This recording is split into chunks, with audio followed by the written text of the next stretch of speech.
Hey everyone, welcome back to another video. So in this video, I wanted to talk about the programming languages you need to learn if you want to get into cloud infrastructure, not programming, not development, infrastructure. So let's go. All right.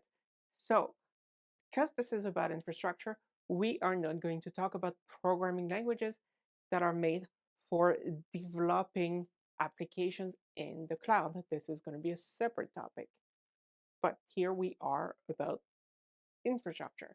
So the first language you want to learn is Terraform. Terraform is used to deploy and manage infrastructure. So you write your code and you press play and then it deploy or deletes or whatever your infrastructure for you. It's great because it works for Azure and AWS and Google Cloud and on-prem and other cloud providers. So it is the perfect tool to learn to deploy cloud infrastructure. It also works on premise. And so, yeah, it's a very useful tool to learn. And I'll have some links in the description about Terraform. The second one is PowerShell. PowerShell is awesome. And if you know me, you know that I love PowerShell. But PowerShell is used for automating cloud infrastructure.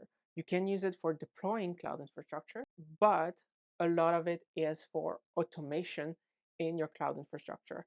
It has modules for all three cloud providers. So you can manage cloud infrastructure for all three with PowerShell. It's the one programming language you need to learn to, automate all the infrastructure. So think about like scaling infrastructure, adding additional resources, starting, stopping VMs or services or what have you. So it's very, very useful. Plus, there are some things that Terraform does not do, right? And so having PowerShell as your backup slash additional tool is very useful. I've run into cases where I've had to use PowerShell because Terraform was not ready to accommodate what I needed to do. So very practical. And number three is Python. Now I know I said no programming languages, but hear me out on this one. A lot of automation in the cloud can be done in Python.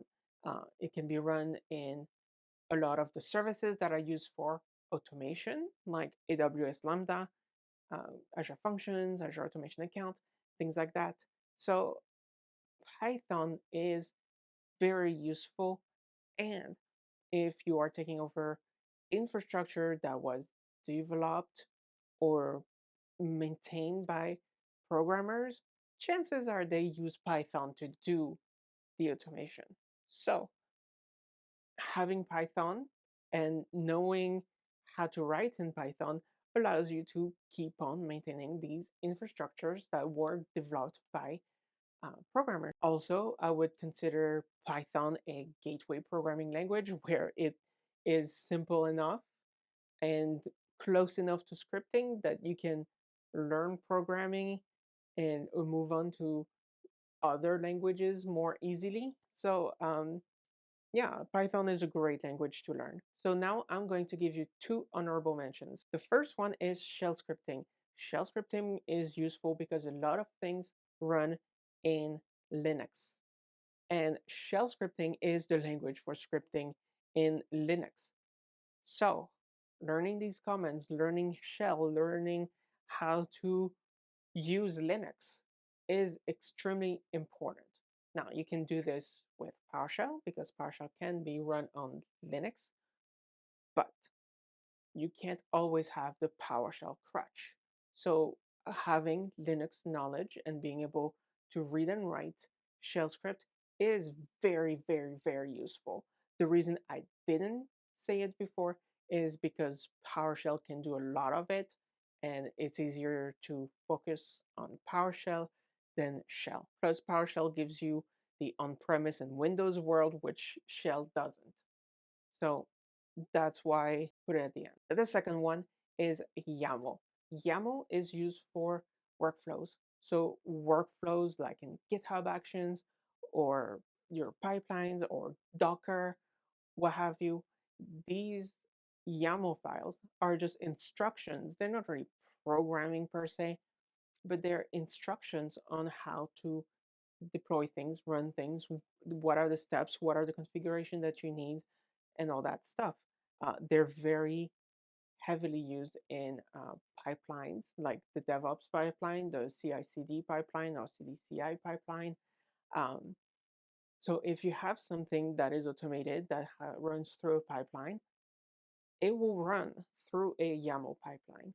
And if you know YAML, not only can you maintain these pipelines, you can create your own, you can improve on these pipelines.